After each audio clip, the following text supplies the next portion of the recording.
unorthodox methods of medicine can be frowned upon, but when they lead to remarkable results, how can they be disregarded? 15-year-old Gianna Gies is the girl who survived rabies. This week's Extraordinary People on 5, which contains images some viewers may find upsetting.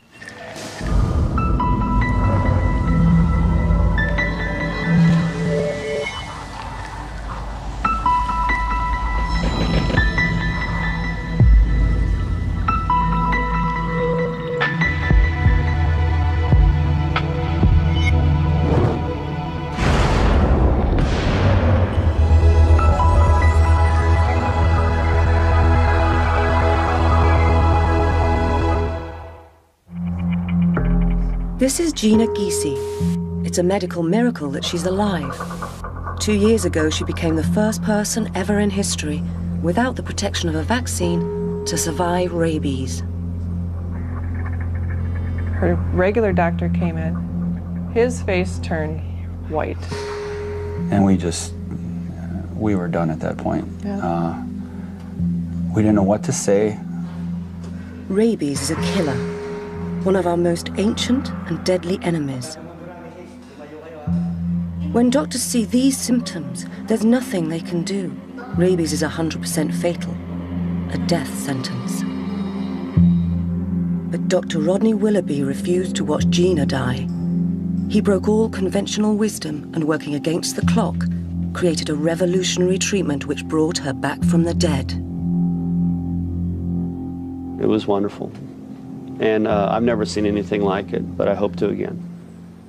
The question now is, was it a miracle or a cure?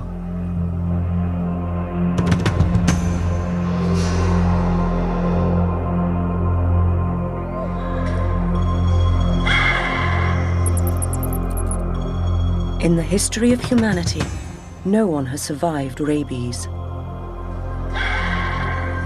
Once the virus gets into the host body, it moves swiftly through the nervous system, hijacks the brain, and always kills the host.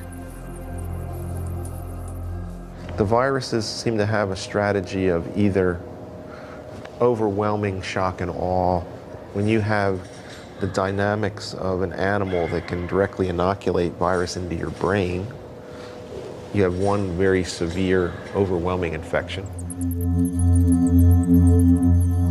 As many as 100,000 people die of rabies every year, most of them in the developing world. The smallest bite, a single drop of saliva, will kill. Children are very often the victims. Dr. Steve Sholand works in Southeast Asia battling this curse. When you look what rabies can do to someone, it's just absolutely devastating. And the deaths that they have are probably the worst deaths you can imagine. And when you see them suffer from rabies, it just breaks your heart. So if you have clinical rabies, that's a death sentence. You're going to die. Modern medicine can save us from killers like smallpox, cholera, and typhoid. But despite centuries of searching, there still remains no cure for rabies. The age-old treatment remains unchanged. Isolate the victim, tie them down, and wait until the virus destroys them. Rabies is largely forgotten in the First World, but is making a dramatic comeback. These scientists are monitoring a new super strain of the virus in the bat population of America. Rabies has reached epidemic levels amongst wild animals, and every 2 minutes someone in the US has a close encounter with a rabid bat, skunk, or raccoon. In Europe, only Sweden and Norway are rabies-free, and in 2002 a man was killed by a rabid bat in Scotland. It was in the late summer of 2004 in Fond du Lac, Wisconsin, in America's Midwest, that the remarkable story of Gianna Gies began. The 15-year-old was the typical girl next door, an A-grade student and star of the high school volleyball team. September the 12th was just another Sunday. It started as usual with Mass, a short drive away across the small town at St. Patrick's Church.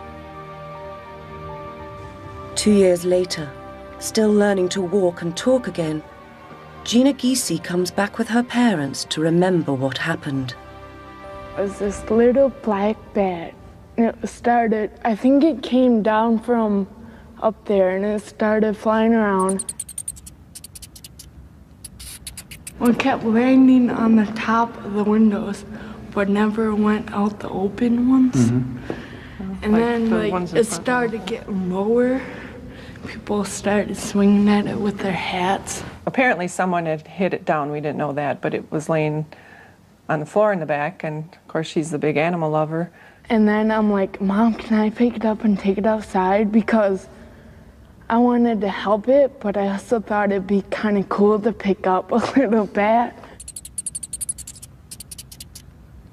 So I picked it up and I went outside, and right as I was walking out the door, it bit me in the finger. I let go and it still hung on to my finger, and that just really hurt. So I took it and I chucked it and I just walked away casually, just no big deal. Even now, the ingenious virus was invading Gina. Rabies is the only virus invisible to the immune system, hiding in the nerves and using them as an express way to the brain. All mammals are prey to rabies, not just bats. The hallmark of rabies is the way it drives its host insane. Before it kills, rabies uses each victim to bite and infect the next. At the Centers for Disease Control in Atlanta in America, where they coordinate the world fight against all epidemic diseases, Dr. Ruprecht is head of rabies research.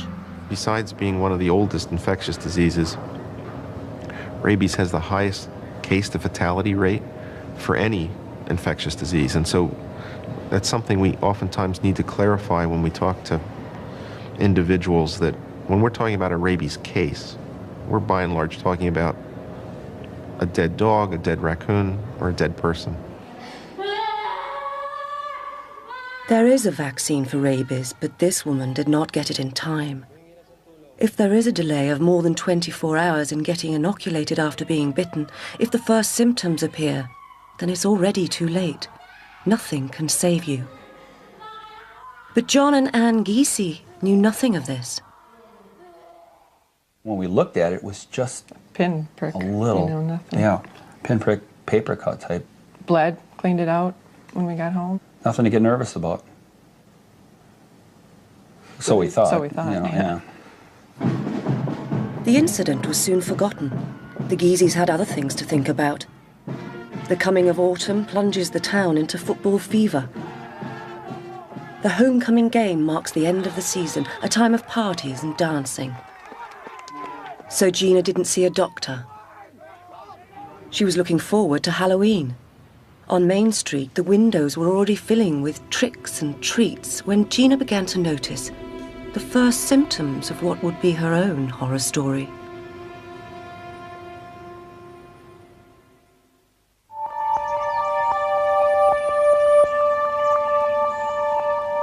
When 15-year-old Gina Giese was bitten by a bat, she never suspected that it might have rabies.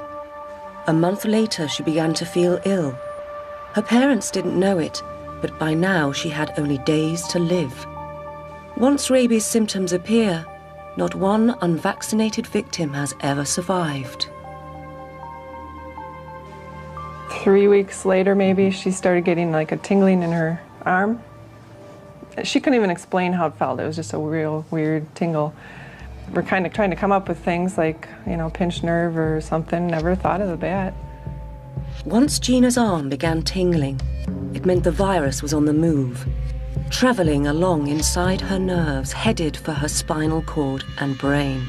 About a week later, she started getting real tired and kind of flu-like symptoms. Her hand was starting to jerk a little. Her speech was getting a little slurred. If the person doesn't know they're infected or realizes the danger from that event, exposure to a rabid animal, when you start to present, you present with very vague, nonspecific flu-like signs. By the time you find out that it's something a little bit more severe than a head cold, the story's over and the person's become a statistic. This was what awaited Gina. But no one yet suspected rabies in First World America. In hospital, they ran tests. It was getting very scary. Yeah, but it was happening so fast. It wasn't like this was dragging out for, weeks. This happened basically when she went into the hospital. She was gone over the weekend, so we thought it was serious, but never thought life or death. You don't think that. Then, nearly a month after the bite, Gina began to get double vision. Her doctors started to test her for every disease they thought likely, but not rabies. I went to play in the volleyball game. It was the last one of the season, and we were playing against our big rivals, so it was a big game. And we were warming up, and I was spiking the ball, hitting it, and she would throw it up to me, and I'd see two of them. I'd be like, which one's the real ball? So we went home, and I don't remember anything after the game. Still in the dark, Gina's parents waited for the hospital to find something. We had no reason to think it was anything extremely serious because all the serious stuff that they were testing for was coming back negative. It was only then, after all other possibilities had been exhausted, that Gina's mother finally remembered the bat bite. Something made me tell him, she was bit by a bat. His face turned white. I'm not kidding. He looked, well, when did that happen? About a month ago. Well, and he made me tell him how it happened and all that. And went over things again, her symptoms, and he says, I'll be right back. If it was rabies, Gina would progress to the disease's final and terminal stage in a matter of days. The local doctor realized he needed help. Now, when the textbook said it was already too late, Gina was referred to the intensive care unit at Children's Hospital in Milwaukee.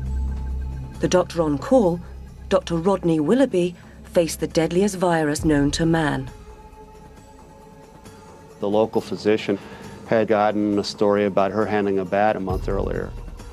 And I said, well, that means that we have to exclude rabies, and by the way, please hang up the phone now and tell your transport team to get into protective isolation, because if it is rabies, they'll all have to have shots otherwise. Just the suspicion that he had a rabies case sent Dr. Willoughby on a frantic, though he knew hopeless search for a cure. He immediately sent samples of the spinal fluid to the Centers for Disease Control for confirmation. I think we consider rabies to be the Mount Everest. It's uniformly fatal, it's quickly fatal. People have tried forever to treat it and it's never worked. But if it was rabies, Willoughby knew he was out of his depth. He'd never even seen a case before, but he knew enough to be afraid. He needed to know if there was anything out there in the medical papers that might lead him to a possible treatment. Everything he read said there was no cure, nothing that ever worked. Gina was going to die. She had zero chance of survival. And I actually think the medical therapy, at least parts of what have been recommended, are harmful. Articles continue to recommend that rabies patients be given sedation and that their pain be controlled. And so they're placed in darkened rooms, usually bound so that they cannot hurt themselves further, and sedated until nature takes its course, which is typically within a day or so. There are experts writing on how to care for rabies patients, but if it doesn't work, there's no sense in reading those articles, and I actually didn't on purpose to save time. Most patients are dead in 3 to 4 days. A country like the US, the median time before somebody dies after they first experience symptoms of disease is about on the order of 2 weeks. Once rabies takes hold, the virus invades the victim's mind. They become the agent of the virus. They froth at the mouth and lurch from horrified awareness of what is happening to them to insanity and back again. Without a miracle, Willoughby knew this would be Gina's fate too. But then, working against the clock, Willoughby found an obscure paper on the internet which suggested the first glimmer of an idea. The author had discovered that while rabies patients die having violent fits and convulsions, their brains appear to be physically undamaged. This turned our understanding of the way rabies killed on its head. The idea was this remarkable disparity between a patient dying a violent death and a brain which is pristine at the moment of death. And that's what we seized upon in constructing what we did to treat Gina. From what Willoughby was reading, the virus seemed to hijack the brain, scrambling its messages, causing havoc in the host body that led to the failure of all vital organs. It was the rabid brain that killed the patient. He began devising a radical treatment that might save a patient from their own brain. What was at stake here was more than Gina's life. In the developing world, tens of thousands of children and families are at risk.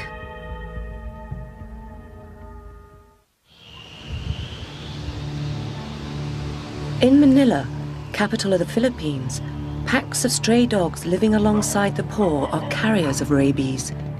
Children playing in the streets are especially vulnerable. The only way to prevent rabies is to round up the dogs, vaccinate and neuter them. Teams of dog catchers seize strays off the streets every morning, transporting them out of town. Owners face heavy fines if they pick them up after the animals have been neutered. But even these measures aren't enough to stem the tide of bite victims. While there are dogs on the street, there will always be some who develop rabies, and all it takes is one bite. Dr. Steve Sholand is an infectious diseases specialist from Massachusetts. He spends every vacation in Manila. At home, he might see a rabies case once in his career, but here, working for the charity Rabies Free World, he is surrounded by the virus. It's the rainy season. The teeming streets and crowded slum areas provide a perfect breeding ground for this most deadly of diseases. 8 o'clock on a Tuesday morning in San Lazaro Hospital. Residents began arriving at dawn, having been bitten or scratched by pets or stray animals during the night. We're in the Animal Bite Treatment Center here at San Lazaro, and actually just yesterday they had 400 plus patients come down for treatment. You can see it's very busy, very crowded here. But basically what they're doing is people who might have been exposed to rabies come down, get evaluated. If they need treatment, it's given to them, and their lives are essentially saved from rabies. This little girl comes in with her mother, her facial wounds still fresh. Apparently she was playing with her own dog and holding it by the muzzle, the mouth, and it didn't like that and bit her in the face. In terms of a rabies exposure, this is rather concerning because bites to the head and neck are more dangerous. She's got some painful procedures coming up, but at least she won't die from rabies.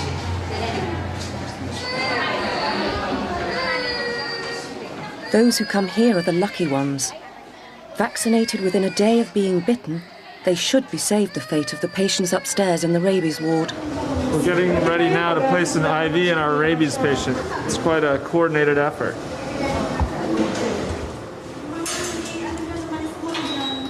Death by rabies is agonizing.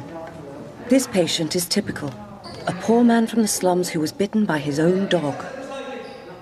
San Lazaro treats about 300 or 400 bite victims per day. And those are the people who they're getting treatment. All these other people who are getting bitten and not getting the appropriate care, they're ones who could be developing rabies. And then what do you do with those patients? These patients just come in and they're strapped down and they die. And they die quite horribly as well. I mean, to die from rabies is awful. Willoughby's quest for a cure has implications for rabies sufferers the world over. But in Wisconsin, he couldn't do anything until he had official confirmation from the Centers for Disease Control, where he had sent her spinal tap samples, that Gina actually had rabies. This sure looked like rabies to me. Gina was getting considerably worse. She was salivating a great deal, which is again part of rabies, requiring her to be placed on a breathing machine. And she was fighting it so bad. Her everything, the alarms were going off. I'm sitting over in the corner. He wasn't there. No. just going nuts, like, what is going on? You just feel so helpless. I was never so scared in my life, seeing your child laying in bed, you know, that sick. Dr. Willoughby said the CDC confirmed that it was rabies. And we were done at that point. Willoughby knew Gina had only hours left to live and threw himself into one last effort to create the cure that had eluded science for centuries. He already suspected that the key was the way rabies killed, hijacking the brain and scrambling its signals, sending the body haywire. His breakthrough was to realize that if he could shut down the brain, he could stop the virus in its tracks. Take Gina's brain offline, and perhaps he could buy her immune system time to rid her body of the virus. He'd put her into the deepest of comas, denying rabies the chance to kill Gina by effectively killing her himself.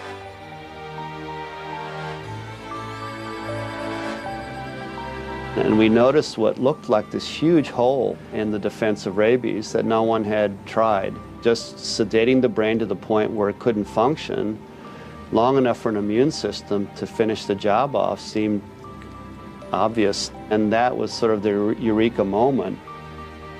And so the plan was stitched together in half an hour, and the other half an hour was debating vigorously whether we should even mention it to the family. They pretty much accepted the idea that Gina would die as a fact, a medical fact, but at the same time offered Gina in the sense so that we could figure out if this in fact had any promise at all for the next family. And it was probably the most altruistic decision I've ever encountered in 20 years in medicine. You can't just say, well, no, let's let her die in peace. No, you gotta try something. There's got to be a first. I said, whether it's cancer or some disease, whatever it is, there has to be a first. And Gina's going to be the one that walks away. And from that point in time, I guess I reached down in myself and I clinged on to whatever faith, I could get, and I started believing that. It was sort of a far-out idea, but hey, we had nothing else to lose. The things that were tried and true resulted in failure before. I haven't seen 100 patients die of this. I've never seen anybody with rabies before this case, so ignorance is bliss, and we're can-do, we're Americans, I guess. Maybe I should have had more doubts, but we'd never make any progress unless people basically went after the hard stuff. So Willoughby went ahead with his experimental protocol, unheard of in the treatment of rabies.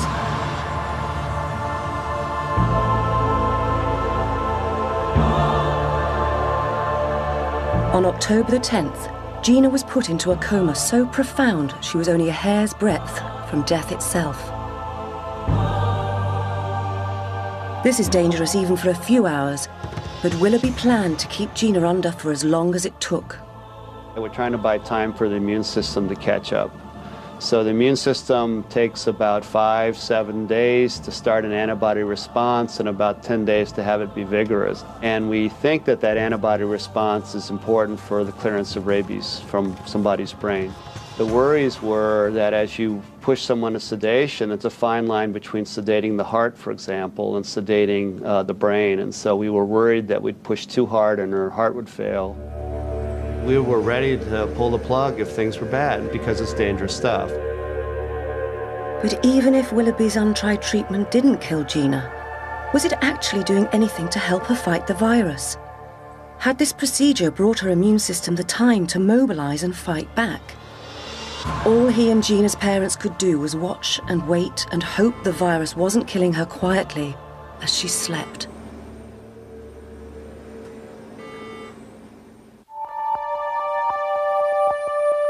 When Gina Giese was infected with rabies from a bat bite, her doctor, Rodney Willoughby, knew the textbook said that she would die, but he refused to give up on her. In a few hours, he developed a radical treatment which might buy Gina's immune system time to fight the virus. She'd been in a chemically induced coma, perilously close to death, for 6 days. we had no idea what we were doing. So, you of course worrying that that it's not going to work, and you're worrying that it's going to harm the patient. We were expecting rock and roll, and nothing was happening. And that was 6 days to think about what's coming up and whether we're going to have a total disaster or a dead patient or whether this is going to work. That's 6 long days. While Gina's life hung in the balance, her mother kept a diary of her feelings. Dad, Jonathan, Matt, and BJ came up. It was the first time they had seen you since last Saturday you were home. It really hurt for me to see them because I knew how much they were hurting.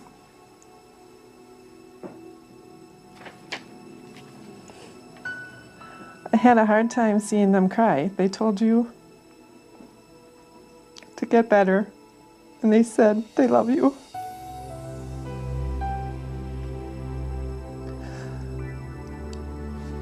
Jonathan said to get better so you can make fun of him for crying. That's about it, sorry.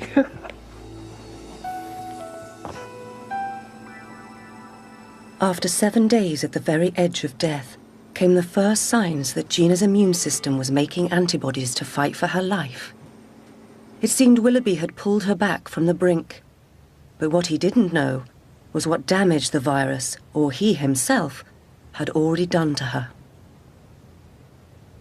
Our great fear was that we would end up with a person so heavily damaged that they wouldn't be able to move or do anything, or even worse, what we call a lock-in, where someone's there cognitively but has no muscle function and can hear and see but can't speak or swallow or do anything else.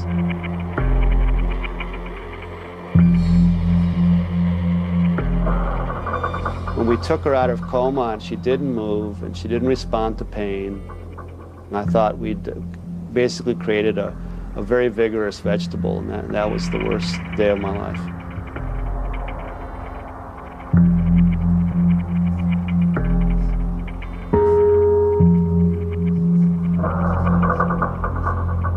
Willoughby's nightmare was that he had saved Gina's life, only to condemn her to a living death. Trapped forever in her own mind.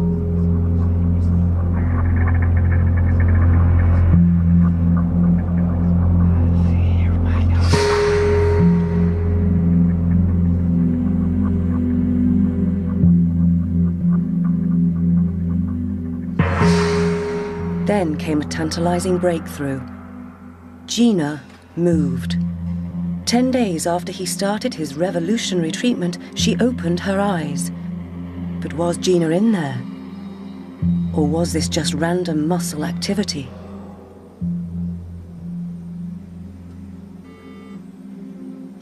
And the only way I could figure out to measure that was to present her with something which is wired in very early, such as your mother's face. He said, maybe she would rather see our faces than these masks. Maybe she's just afraid. And so he said, why don't we take them off?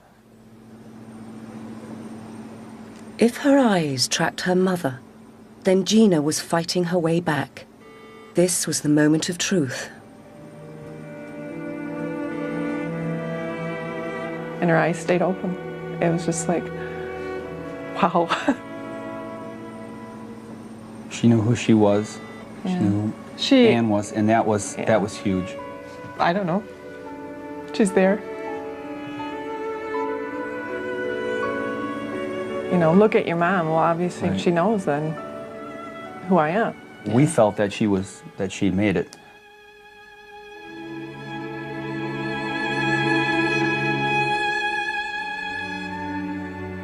Rabies unwires you completely, and it appears now it takes you at least 2 years to fully rewire.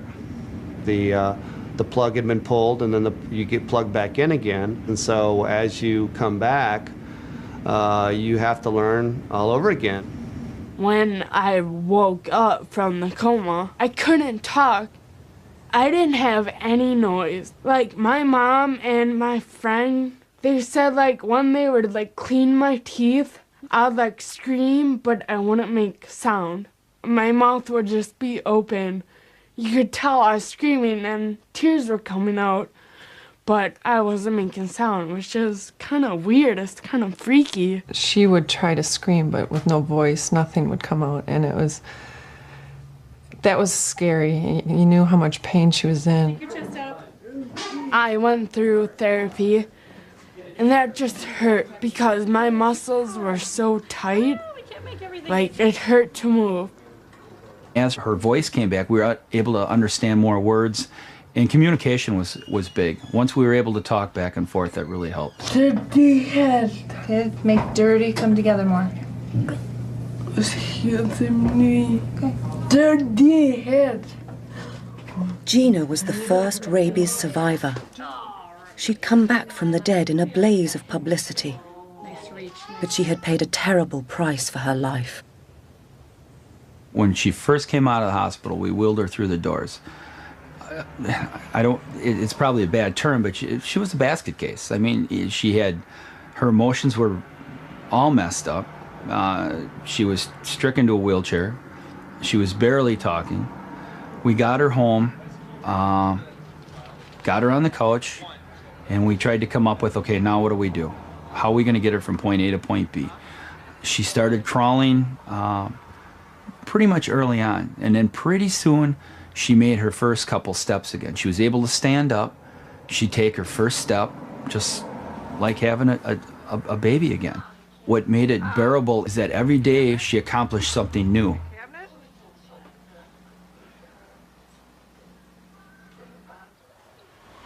You smile. You look at her when she's doing something, whether it's anything. If she's yelling at you or having one of her tizzy fits or beating on her brother or whatever she's doing, you smile. It changes everything. It makes your life, it changes it.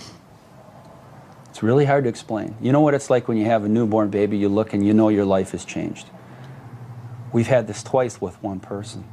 A year after leaving hospital, Gina was rediscovering her love of riding and combining it with physiotherapy. When I first get on the horse, it's kind of hard. Like sometimes my left arm just doesn't want to pull me up and I kind of sit there. But once I'm up, I'm fine. I miss this. Being in the saddle gave her back a sense of balance and confidence.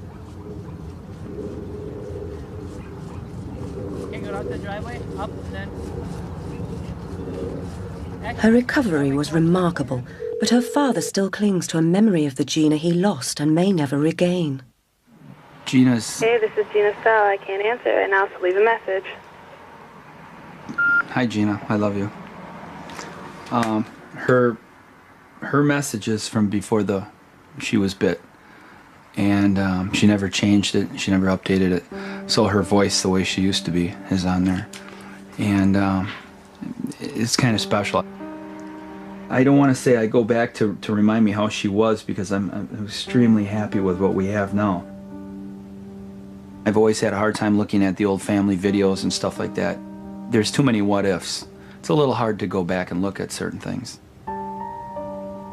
To listen to her voice on the phone and to hear her in person, it's the best of both worlds, because if she would have died, this would have been all I had. This would have been it. This would have been the last thing we would have had. For the Giese family, the nightmare was over. Dr. Willoughby faced a new challenge, convincing the medical community that her recovery was more than a fluke. He thought he had invented a cure, but to prove it, he had to get the protocol repeated. So Willoughby decided to publish the protocol on the web, where any doctor could use it. I put the protocol up on the web because we think this can be done again, and this is one of the world's most awful diseases, and all we need is 1 or 2 more patients, and this is a proven medical treatment. This is a simple story that's gotten a lot of media attention. By now, the word was out. At a major international news conference, Willoughby, who wasn't a rabies specialist and had only seen one case, was about to tell the world's experts on rabies that he had succeeded where they had failed. Perhaps not surprisingly, the reaction was decidedly mixed. Willoughby had a fight on his hands. It remains doubtful whether she made her recovery by her own. What about the use of therapeutic coma? There's really no basic scientific support of that hypothesis. Rabies seems to kill people pretty regularly. I'm a little puzzled by this attempt to want to explain this away. I think you have to prove us wrong. And I think the idea is that this is medically and scientifically as sound, and we have 1 to your 0. While the critics argued that Willoughby's protocol should be stopped in its tracks, for others, like Dr. Scholand in the Philippines, the possibility that the protocol might work brought hope to a world where before there was none. Well, I think the protocol is genius, and no one even approached the treatment of rabies in this way, of letting the immune system wake up, do its job, and take care of the infection. You know, that's what immune systems are supposed to do. And then here, Dr. Willoughby and his group developed this protocol, and it actually worked. You know, maybe it's not going to be 100%, but, you know, if it's 50%, I'll take that. One patient lives, one patient dies. Hey, you know, if I can offer someone hope, I'm going to do that. The chance of duplicating the Milwaukee protocol in Manila has resulted in a massive effort to beg or borrow equipment from American hospitals and build this, a new rabies facility from which, one day, patients may walk out alive. So here we have room number 13, which is going to be our rabies room. Gina was just one case, but when you look at the theory behind the protocol, it seems to make sense that it could actually work. And I think with rabies, given that it's such a devastating disease, you know, why not? You know, why not try something that could really work? You know, there's so many patients coming in here to San Lazaro. I feel you've got nothing to lose. I've been lucky enough to actually meet Gina. You know, you could see her, you could touch her. It was like doubting Thomas. You know, you could actually believe. So whether the treatment protocol actually worked or whether a miracle occurred, nobody really knows. But I also believe that science can work miracles. Without big money behind him, Scholand, like so many battling rabies, has little chance of being the first to save a second patient.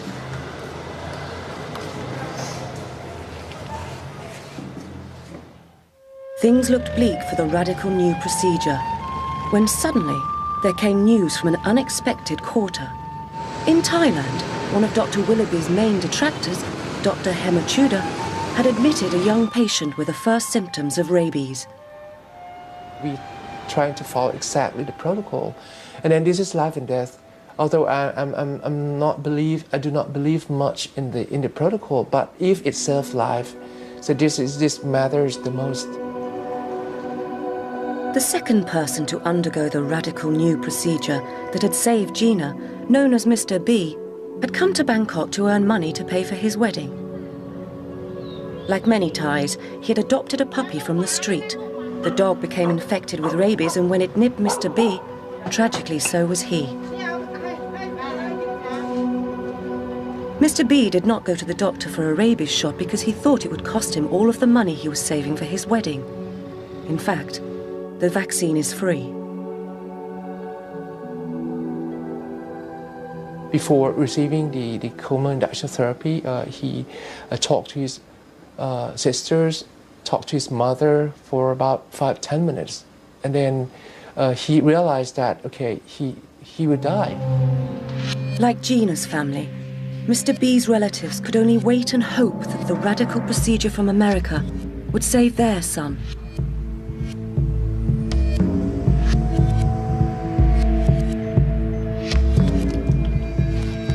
Once Dr. Hemachuda and his team had put Mr. B into a deep coma, they began to test his spinal fluid to see if he was producing antibodies to fight the rabies. Gina's immune system was making them from day one. But multiple testing showed that Mr. B had none. We could not demonstrate any antibody at all in the serum as well as in the CSF. And this may be regarded as bad news. The rabies virus are in the hair follicles and in the saliva specimens. That is, the virus remains inside the body. We hope that by the end of the first week of treatment, we can see the antibody response in the serum as well as the CSF. And then if we can save the end organs, the lungs and the kidney, as well as the liver, then the patients may have the chance to survive. As Mr. B lay in the near-death coma, the doctors carried on testing for signs of a fight back from his immune system, knowing the survival of only the second rabies victim in history would spell success for the Milwaukee Protocol.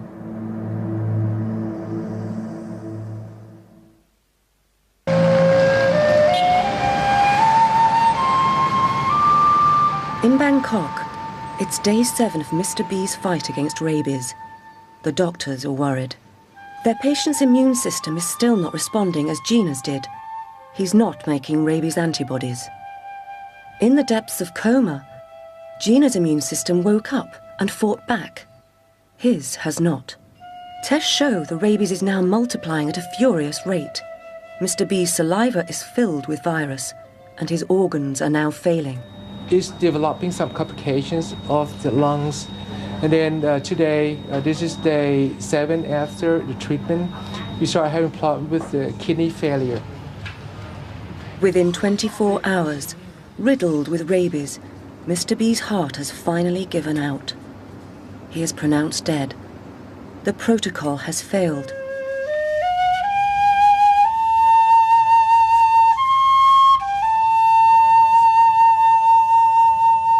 For the family, there is nothing but grief. For the doctors, there are hard lessons to be learned. I do not recommend this protocol to be applied again until we know exactly what has been going on. This protocol may be preserved just only in the cases who have the antibody appear on the first day and show up at the very beginning of the disease course.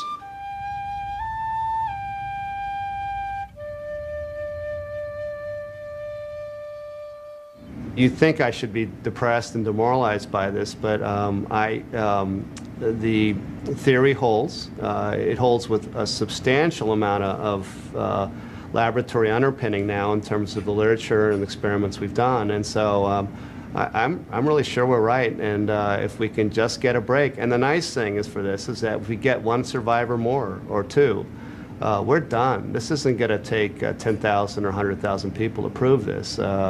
We just have to use baseball analogy, we can connect the bat once and knock it out. We're done.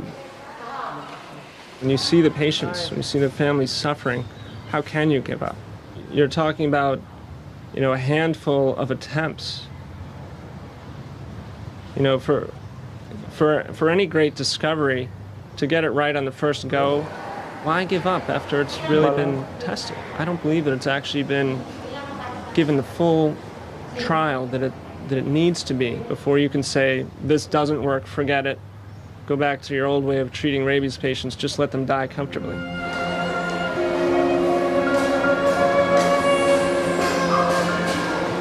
I mean, Gina had a chance and her life is saved. Now, what about these other patients? Shouldn't we try to be saving them also?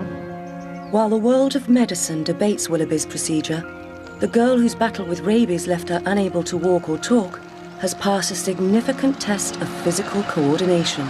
Learning how to walk and talk and pretty much do everything needed to do in life, that was a big step, but I think people who come up to me and say, "Are you driving?" I say yes, they say, "Wow," they can't believe it. So I think it's a pretty big step. I am kind of bitter.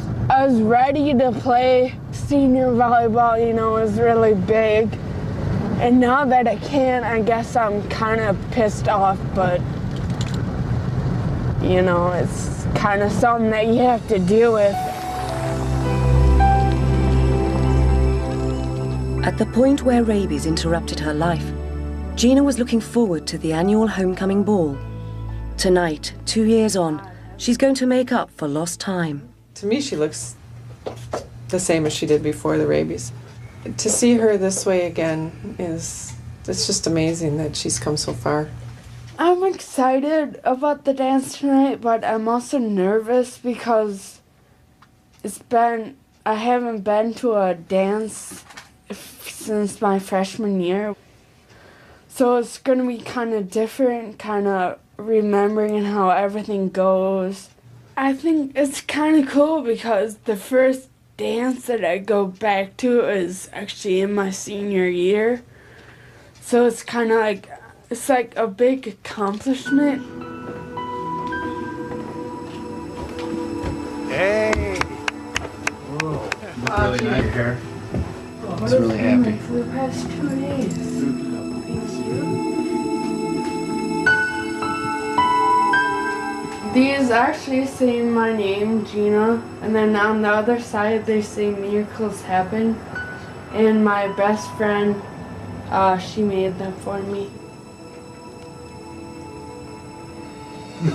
Right in the eyes. Your soup's getting cold. Let's go. Okay. Have a good time. Yes, see you guys. Careful. Bye. Yeah. Seatbelts. There were some sad times in there. You know, wondering what's going to happen, if she's going to make it. And to see her, you know, leave now, smile on her face and happy, you know, it's really special. Now these things. At the Children's Hospital, another homecoming. In the intensive care unit where they made medical history, the teenager is still part of the family. Well, that's wonderful. You know, we all practice medicine. I think rarely do we actually save a life, clearly and succinctly, and she's mine. So I'm delighted, and even if it's a miracle, I'm delighted. I will always be the first person to survive rabies, and if it works on a second person, it's gonna start like a whole chain reaction of people surviving rabies. Next, 2 different worlds, 5 different lives collide in Bangkok. From the creator of Cold Feet comes Tripping Over, original new drama from 5 coming up for you Monday.